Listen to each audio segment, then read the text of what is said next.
Hi, welcome back to our channel.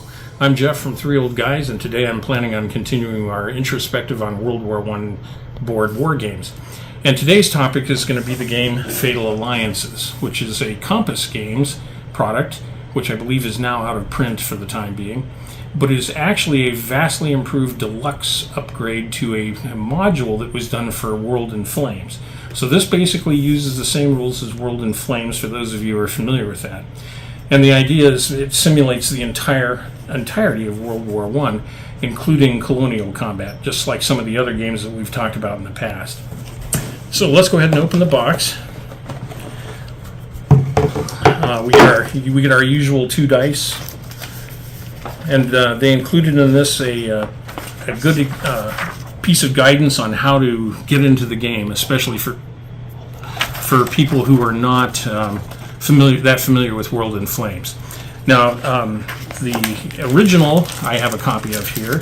The original module for World in Flames came in a Ziploc baggie, had some rules, had a pretty plain-looking map of the Central European area with World War I boundaries, some resources and factories on it, and a stack of units to use with the game. But the upgraded version is quite a step forward. Here's the rule book. I'm not going to go into this in too much detail, but I will kind of flip through it so you can kind of get a feel for what's in here. You know, just general concepts, which are necessary, again, if you're not that familiar with World in Flames as a game system. And then all the usual rules about different kinds of things in the sequence of play. Sorry, I'm having trouble getting this thing to come apart here. And one of the things they have is a lending stage, so that you can lend production to your allies. And then the action stage, and they have weather, and it's all in here. Naval combat, air combat to some degree. Typical World in Flames kind of organization for it. And then, of course, towards the back, they talk about the various scenarios that you can launch in the game, and how to stage offensives. There are mandatory offensives in this game, and so on. Again, I'm not going to go into too much detail, simply because we are somewhat limited in time, and I don't want to take it all up with a discussion of the rules. It comes with charts and tables. This happens to be the setup chart for different scenarios. It tells you exactly where everything should go. Okay, and note, for example, that Japan is included in the setup, which indicates that just how much the world is covered by this game. There are a number of charts and tables, fairly complex ones: combat, land combat, air-to-air combat, naval combat, and bombing, strategic warfare, politics, so on and so forth, that kind of keep you involved. We have a production spiral for people to produce items for the game, for their armies and navies and air forces. And we have the turn record chart and so on. And last but not least, one of the more interesting charts is the political alliances table. Basically, there's a flag counter for each country, and they move along this track until they join one side or the other. It also has a demoralization effect. There's a separate counter for that you track the loss of morale. The entire game revolves around the idea of national will, and as casualties increase and the war drags on, national will decreases. People get tired of the war, and so eventually peace is made one way or another. Next, we come to the counters. They are absolutely beautiful. Typical Compass games. They are, of course, NATO standard symbols, which, a lot of games nowadays have gotten away from that, but they kept it simple with this, and it's fairly easy to read. You'll note, for example, the British here, they have a number of different militia units and so on, and some of those are from different colonies. So you'll see Australians, New Zealanders, South Africans, Canadians, so on and so forth. And again, pretty much every country in the world that had a viable military force is covered in this game. Here's the Germans, and down here the Austrians, the other allies: Finland, Belgium, Romania. Finland wasn't a separate country during the war, but after the Bolshevik Revolution broke out, it broke away and became a separate nation. So they're including forces here that can be used either to fight the revolution or perhaps to show up in combat if things go differently politically. So again, a lot of different unit counters. I'm going to use the Austro-Hungarians here to show you some of the plane units, the aircraft units there. And below those are the Austro-Hungarian fleet, different counters to those. And again, all the major naval powers have appropriate units for their fleet. So there's a total of 6 unit counter sheets in this game. Americans, Russians, and Ottomans on this one. So more Commonwealth counters here. Again, you can see all the different sub-nationalities, if you will, in their empire during this time frame.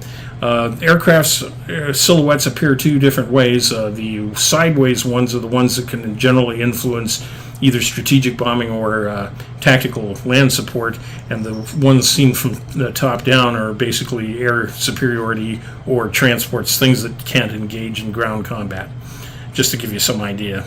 And again, the Commonwealth fleet up here. So capital ships are treated individually. All other ships are in small groups, varying in size.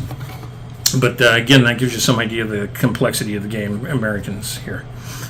And these are all the different flags and markers that we were talking about, so that you get some idea of how complex the movement is. You'll note here on the bottom we have the blue tinted yellow guys are in fact Portugal's army, and there's actually a little naval unit there, and the rest of these are partisans that can show up in the game. So again, they cover all the possibilities. The game comes with 3 maps, much better quality than the ones that were in the original. And by the way, they did credit the original designer on the box, said that it's Andrew Rader's Fatal Alliances that they're publishing. This is the world map, and you can see here we're looking at the Pacific, and here's India, and then there's various colonies over here, such as Tanganyika, which is a German colony. And if we go flip this over, you'll see we also have the Western Pacific. The Atlantic is covered a little separately because some of that appears on the main maps, so we'll talk about that. But you can see different resource markers and different industrial markers. We have oil, ports, major cities, all that sort of thing. It's highly unlikely that war will spread to America, but if it does, it's on the map, and you can see what happens in terms of American territory if it goes that way. Looking at the main maps, we have a couple of, basically they define Europe with 2 major maps. This happens to be the one that actually covers the most compact theater, the Western Front.